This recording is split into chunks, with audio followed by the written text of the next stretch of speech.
welcome to another episode of the ASUS AIoT Podcast. Today we're talking to the CEO of pi3g, Max. Welcome to the podcast.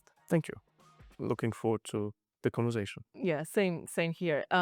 First, we want to start with a question that is more personal. We want to get to know you. So tell us a bit more about you, what you like doing, and were you always interested in tech? How did you come about starting this company?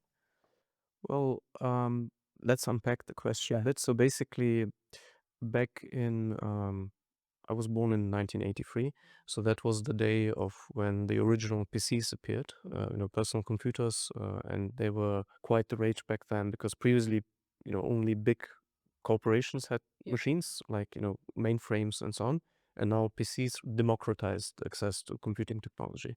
Of course, there's also much more to say about like the Apple Mac and so on, and I love to read a lot about technology, and like it just fascinated me, and to know actually it's not just the technology, it's also the business. This intersection of business and technology is what really started to fascinate me. I think I read this book about Intel, and then kind of like I see it's a bit like this chess game, and they're thinking about these different moves, but it's also with technology, and um, you're seeing how this evolves, a bit like how organisms evolved on the planet Earth. Yeah. So basically, again, back in the 80s, you had the PCs, and my father was actually trading with them, and he was making quite good money, I remember. So he had all these nice fancy things. Yeah. And back then I used them for gaming. I remember like playing games and so on.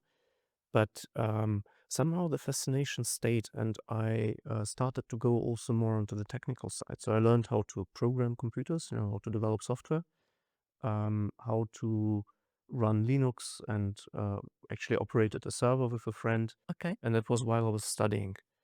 And then when I finished studying, just when I was ready actually with my degree, I read this book because like I don't even know where I got the book recommendation from, but that's actually something I need to ask you. But basically, um, this book was called The Innovator's Dilemma by Clayton M. Christensen, and kind of gave me this tool, this mindset, or this lens through which to view business and technology with. Do you actually know the An Innovator's Dilemma? Have you read it by any chance? No, actually not. So basically, one of the core ideas, and now today I see it even from a different perspective. But what I saw back then is that sometimes small technologies evolve over time.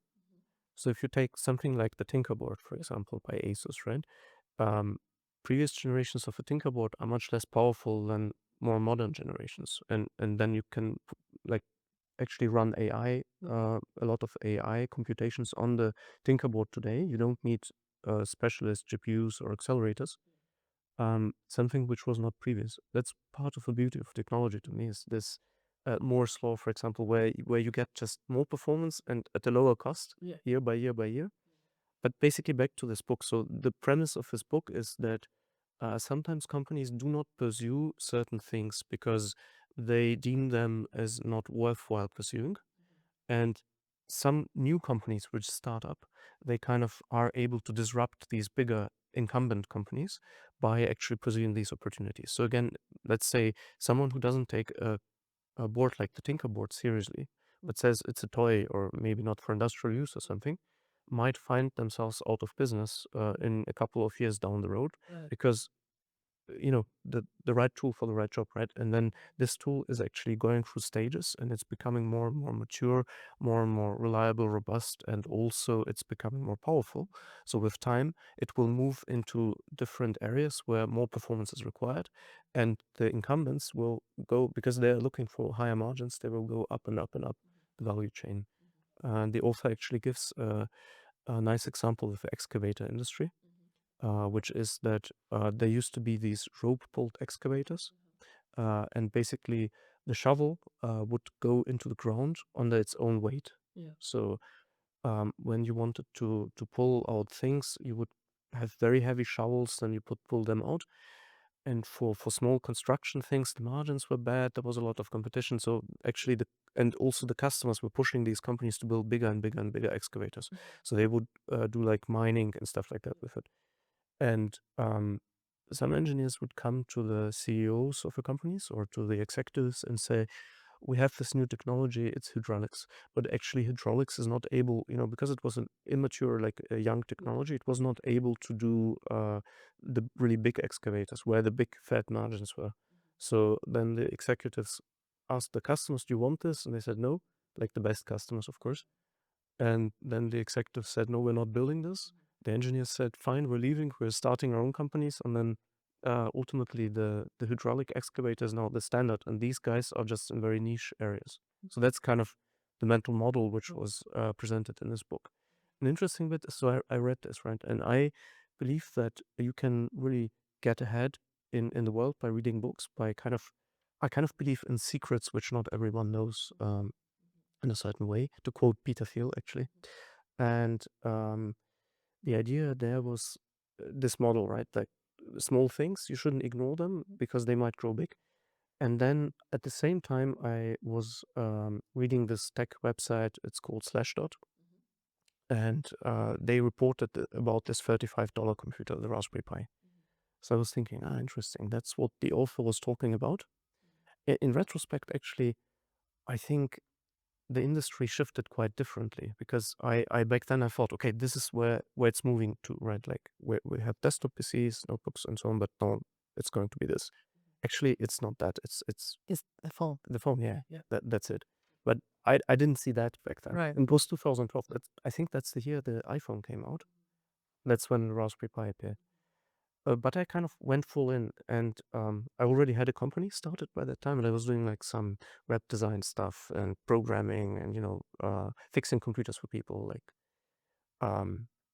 running web hosting, that type of things.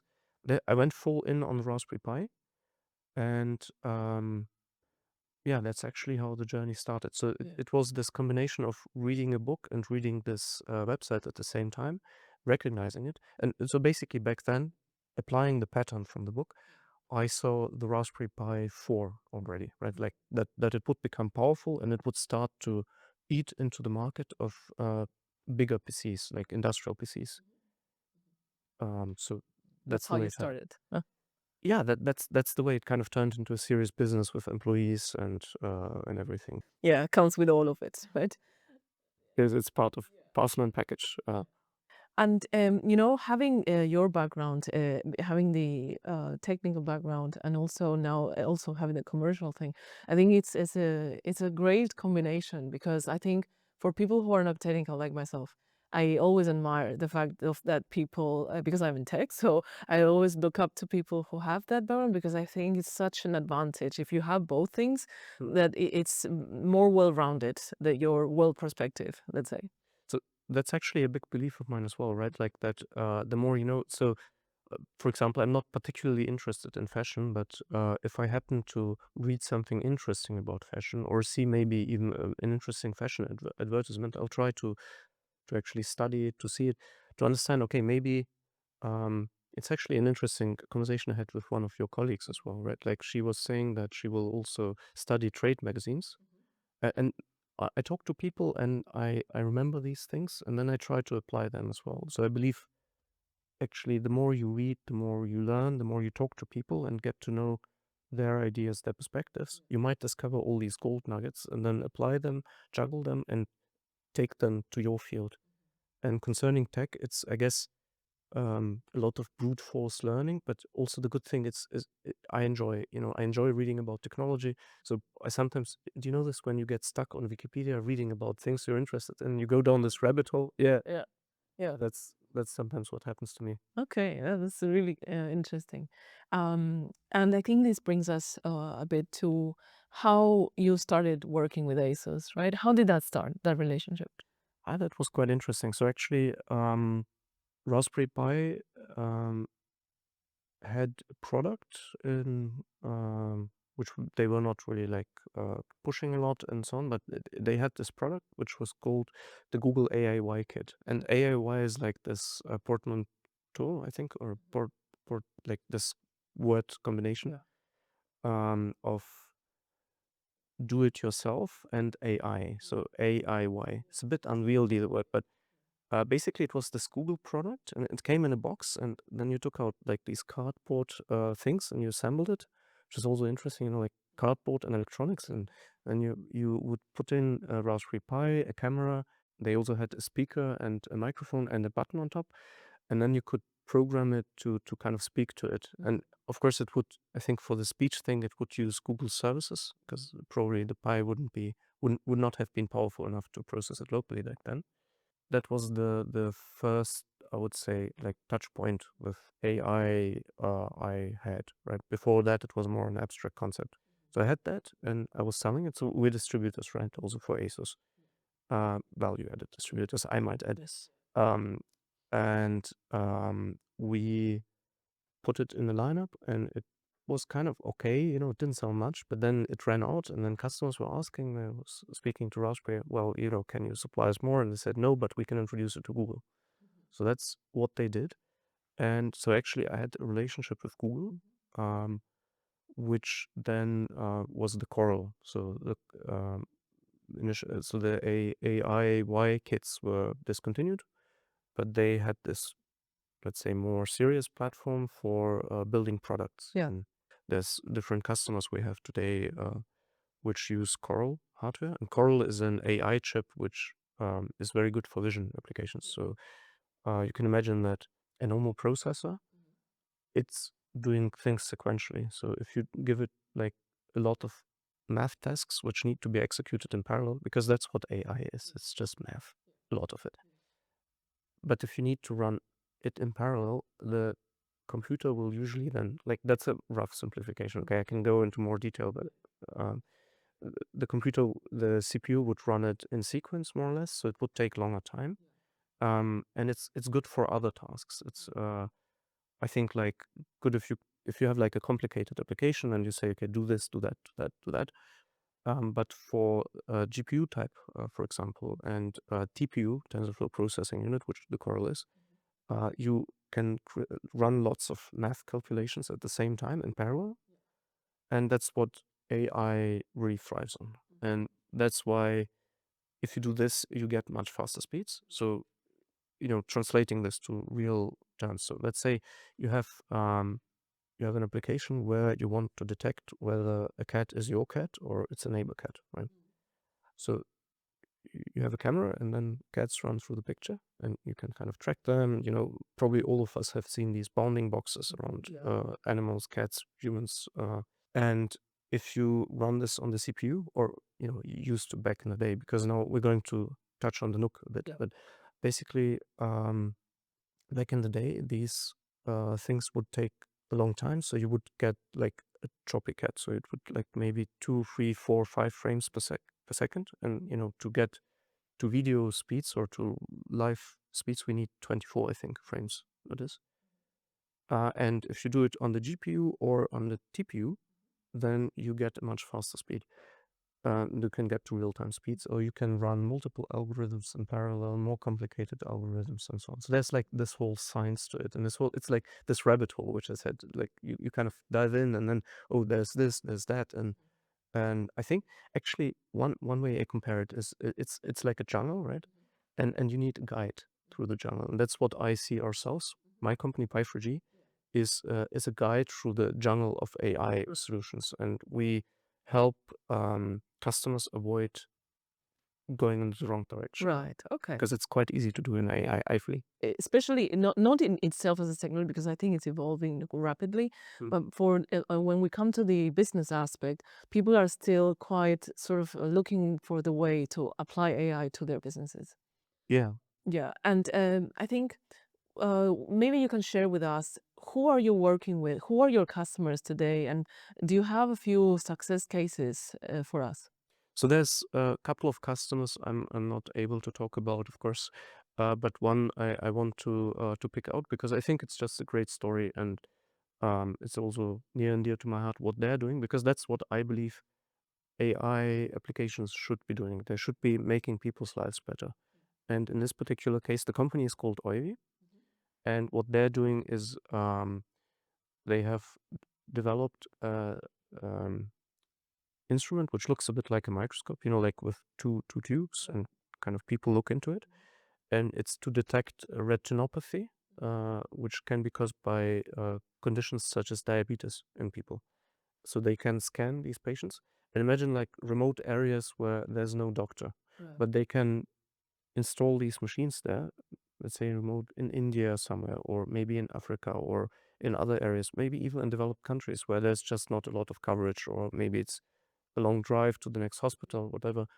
And then they can install these instruments, connect them to the internet, and people can get their eyes scanned and checked, both by the AI, recognizing algorithms on like basically um, recognizing whether there's changes in the eye which a specialist should look at, because we always want to involve specialists. We do not want to trust AI blindly. It's a technology, same as a car. It can break down, for example, but it can enable us to deliver better results and better health to people and a better life ultimately. And that's what, for me, is the purpose of technology. Technology, I can get excited and talk about technology all day long, but the business side of me, there's like two hearts, right? Like the business side and technology side, it has to be connected to a real pain point which people are feeling.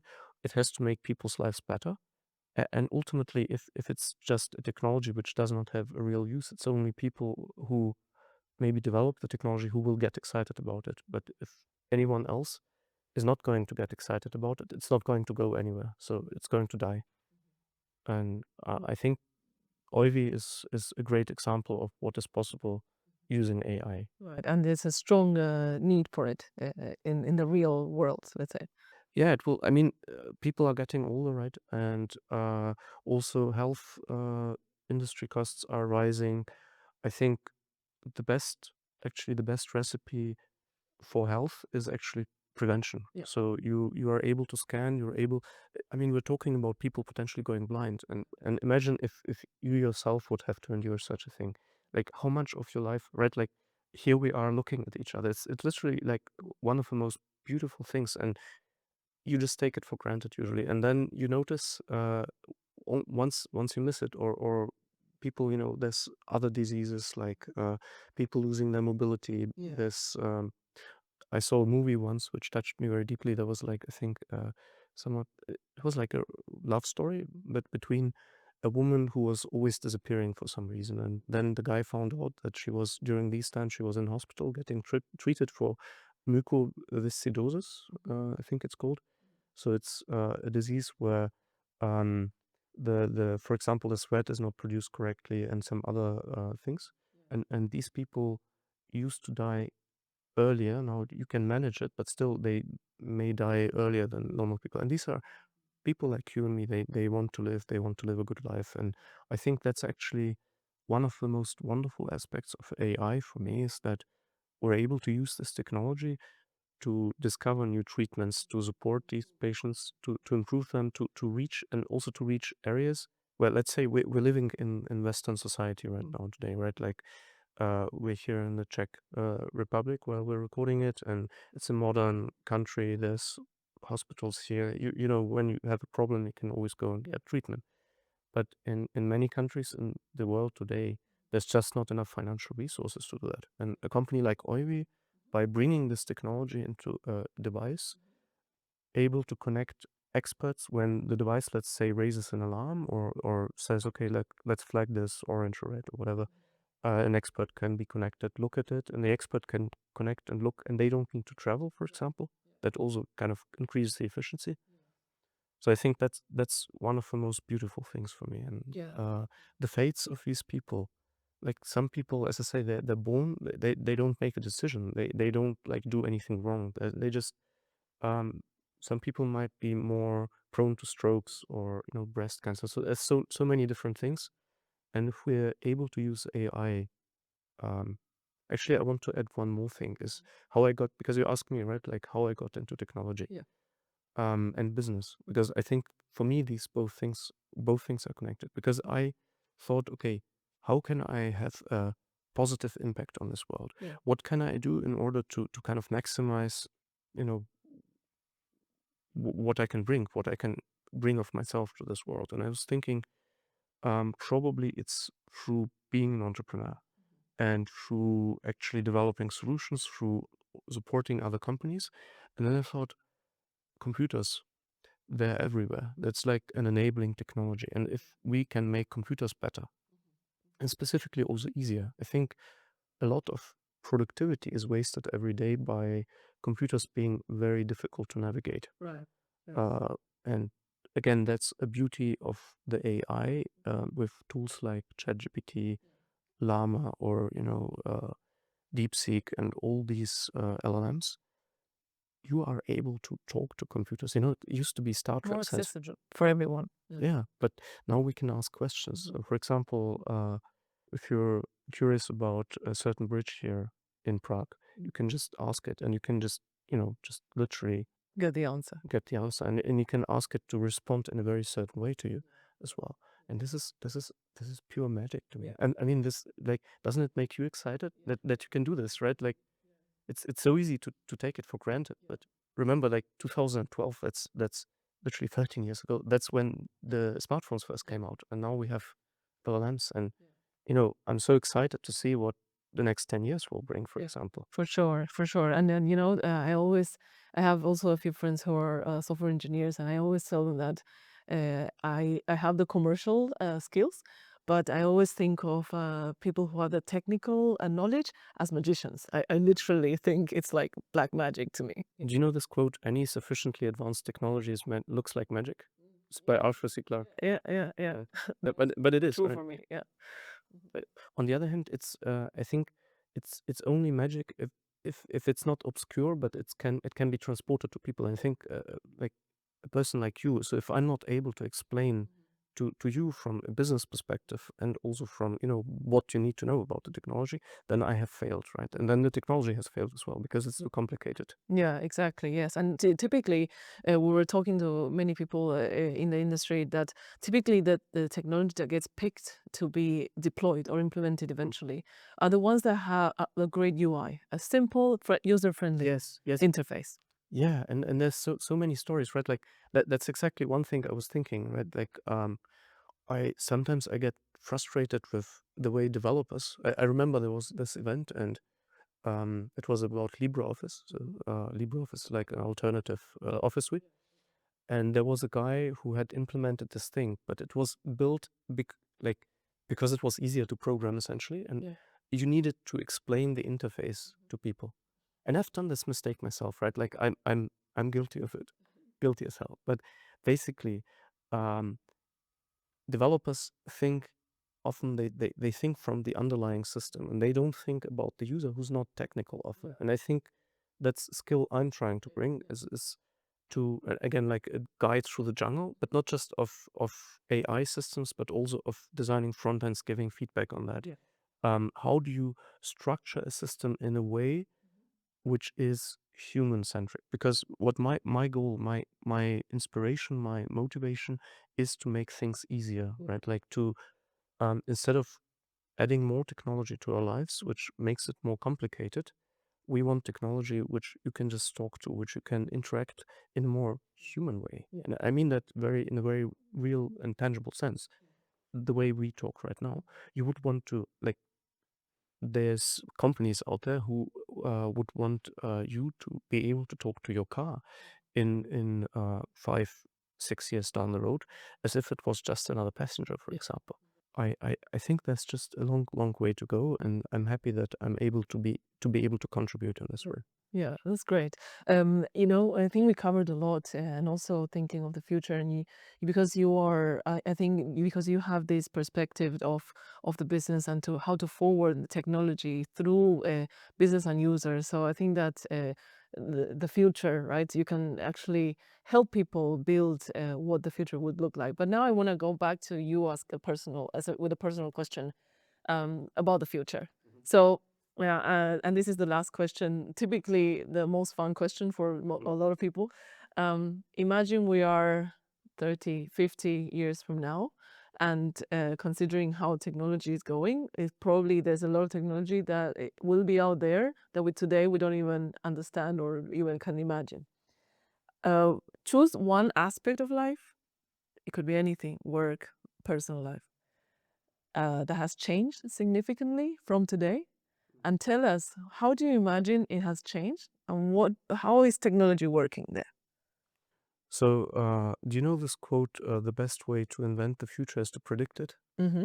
Okay. Yeah. That's a that's a nice quote, isn't it? Yeah, it's very nice. And also, I think what I would like to talk about is a future which I would want, right? Because there's like talks about neural implants and stuff like that, and it's it's something which I quite honestly I wouldn't want to put into my own body. And not sure how do you feel about Me either. I like would not want just that. like Yeah. Yeah. As much as I like technology, and I really do, yeah. I would not want that. Yeah. And so I'm thinking, so I love traveling, for example, right? So if we just use the whole concept of traveling and reflect a bit about what could change. So today, when you're traveling, you would first of all maybe pack your suitcase, then um, you would of course like book flights and do travel like searches and comparison. And I mean, booking business travels, for example, it's like this whole deal. Now first of all, there's this whole thing called AI agents, right? So, and they're coming more and more, and they're driving things into this direction. So there's actually work being done on systems which would be able to navigate websites and interact with the websites and with systems, and even, I mean, call either people or other AI agents on your behalf. It's a funny side thing. I saw on YouTube one conversation where two AIs are talking to each other, Yeah. and then they like one of the AI suggests to switch into a more efficient conversation mode, and then it sounds like. Do you remember these modem noises, which you had back in the? It's like it sounds a bit like that. It's quite funny. So they kind of invent their own language. But basically, I think that's what's going to happen. Is so in the preparation phase before you travel, you are just going to say, okay, maybe the AI is even going to make suggestions, monitor the market on your behalf, and say, okay, like I knew that you always wanted to travel to Hawaii or let's say the Seychelles, and for some reason I am fascinated and I always wanted to go. And of course, I want to visit Taiwan as well at some point. So, but basically, let's say I want to go to Taiwan and I always wanted to see Taipei. And I've actually heard that you can do some surfing Nearby. Yeah. nearby. Yeah. Yeah. Yeah. So I want to try some surfing in Taiwan. And then the agent would actually remember this about me. It's like a personal assistant which is hyper personalized. It knows my information. It knows what it matters to me. It is able to bring things, literally bring things into my life which matter to me. In this case, a trip to Taipei to Taiwan to surf. It will be able to like book surfing boards and other things, book the hotel, the accommodation, which would of course also be quite different, I think, from today's accommodations. I hope the Taiwanese hospitality will stay the same. But basically, you would not need to interact with the website. You would not look at websites like booking.com, for example, or uh, TripAdvisor or others. You would not need to. I don't think we will be interacting with websites in the same way in the future as we do today. Maybe even concepts like books will change a lot. So let's say instead of getting a travel guide, you would um, you would just get like little snippets of informations and updates, and maybe more in a conversational style, like Yeah. the one we're having now, right? Yeah. So you would be able to talk to the AI when you're maybe at the airport waiting to. Well, I hope they will lose the queues, but then let's just imagine you have some free time and space, and I think the AI could feed like little kind of snippets of information to you which are relevant and which build on each other, and maybe it also kind of attunes to your capacity to learn and to assimilate information. And so by the time you're in Taiwan, maybe you already speak Taiwanese. No. Okay. That would be interesting. No. No, I didn't. Okay. That would be really interesting. For example, that. And then also one thing I'm thinking is that we would not need to bring our laptops around. Right. What would it be like then? What kind of? I think it would be more, and I hope that the world will move to more like one world kind of idea, and no boundaries, no borders, maybe local people, local dialects, and local languages, but not this stuff with passports and like you are not allowed to travel here. The borders, less borders, I think is better. So I think we will actually be able to just use to just interact with systems, which will then become our systems for the time being. So let's imagine you're in a shopping mall, let's say, right? Like if they still have 2050, then there's screens there which you can chat with. And maybe they also have acoustic technology which would be able to focus the sound beams on just you. I think they're developing stuff like that right now. The idea would be that then this system recognizes you, Yeah. maybe through voice recognition, maybe through facial recognition. I think these things will be more normalized, right? Like now we have all these GDPR and other things, but again, I believe the technology should serve the human, and also legislation should serve humans and should protect weak rights. It should kind of create a balance between, let's say, companies which may have very strong interests sometimes and citizens, or actually between the citizens themselves. But I hope that with time we will be able to do things which would just require you, like, so you don't, like, your face is your ID basically. You just, and it can't be faked. Yeah. Like the technology will come. It will just know you. Yeah. And And for the time being that you're using this, the system was yours. it's your system, and it's secure, it's private. Your data, your entire context, your kind of, the system knows you, and so you're interacting with it as with a friend who's constantly accompanying you. Right. Instead of holding a laptop and carrying it around. And instead of doing like updates of systems, or waiting on web pages to load and things like that, I think it will be much more conversational. Yeah. Maybe a bit more of the things like back to the roots in some ways, right? Like, um, I think what we did for this technology, we invented it in order to free up time for ourselves, in order to be able to do more things. And now we often end up being actually doing less things because technology is absorbing a lot of that time. Now, one idea I had recently was, what if, like, let's say I have a YouTube videos saved up which I would like to watch. What if I have, again, taking this little bits and snippets idea, what if I have an AI agent watch those videos for me? The AI agent knows what I want, what I get excited about, and then it delivers me little snippets. And if I can interact with them, imagine like Instagram style, so I can, or swiping, like, like, I like this, I like that guy or not. And if it sees that you like something, you can go deeper and deeper into it, and then maybe ultimately see the full video if you like. If you really, Kind of like a filter, right? yeah, a filter for you. Yeah. Yeah, filters for you. Yeah. Okay. That's really interesting. Yeah. Hopefully that comes, it becomes a reality. Before we close it, I do have one question for you, if I may, as well, because I feel a good book can really change a life. And as I said, my business was built on reading a book, essentially. So maybe you have the next brilliant book you can recommend, which will change my life forever. Regarding books, because you read more about technology, but I actually, No, that's not true. I enjoy both technology, business. I love business books. I'm reading actually Poor Charlie's Almanac right now. okay. But you know what, the kind of books that I like is literature, fiction, because I come from actually my background, I come from I studied literature as an undergrad, so that's the kind of thing that I like, and I think today I'm not doing much about it, of course. I do business more, but that is my hidden passion, let's say. So do you have like a book you really enjoy and you really like? I think there's the more extensive, kind of longer type of reading, and there's the short kind of type of book that summarizes the type of literature I like. So I'll give you two. So one of them, the type of longer type of thing that you can delve into, and it dwells more about into concept, is a book called The God of Small Things.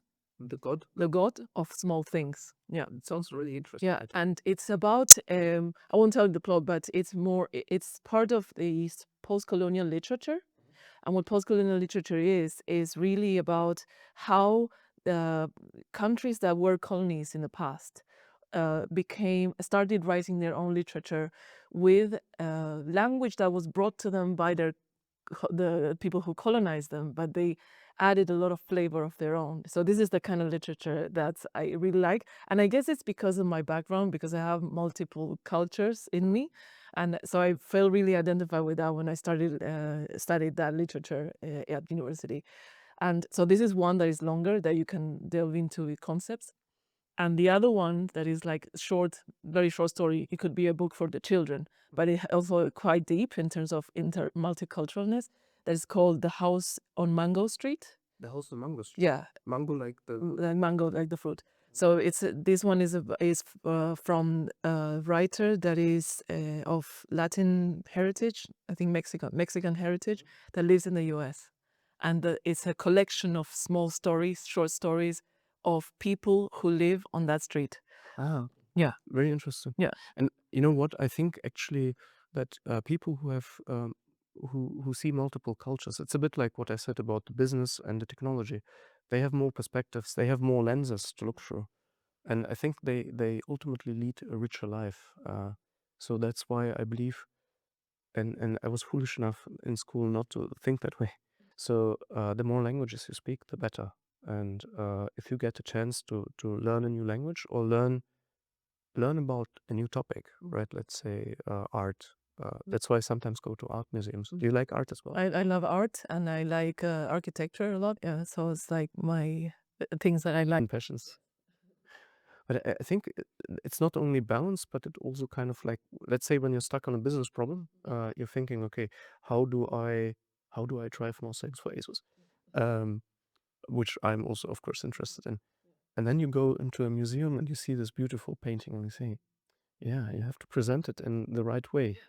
You have to present the sides which people will enjoy, and then and where people actually can connect to it. Because again, technology it's not about the technology. Yeah. And that's something we forget when we market in gigahertz and these things. It's about what it can do for people. Yeah, yeah.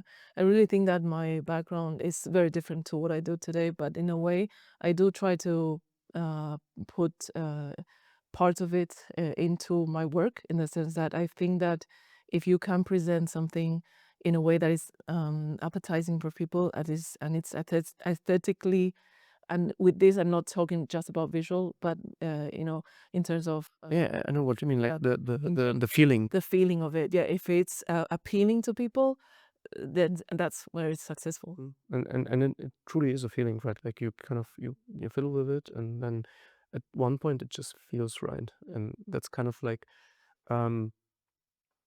the experience in you coming together, like the subconscious kind of pulling all things from your past experience together. Such I think you're really like you're really very lucky to have such a background to be able to live this type of life, and to also see both, let's say, literature and the richness of literature, the books which you recommended, The God of Small Things, The House of Mango Street. I'll add them to my reading list. Thank you very much. We can talk about it after you've read it. Let me know what you think. Definitely, I will. Okay, thank you so much for this podcast, and thank you for the conversation. It was really interesting. I also enjoyed it very, very much. Thank you for inviting me.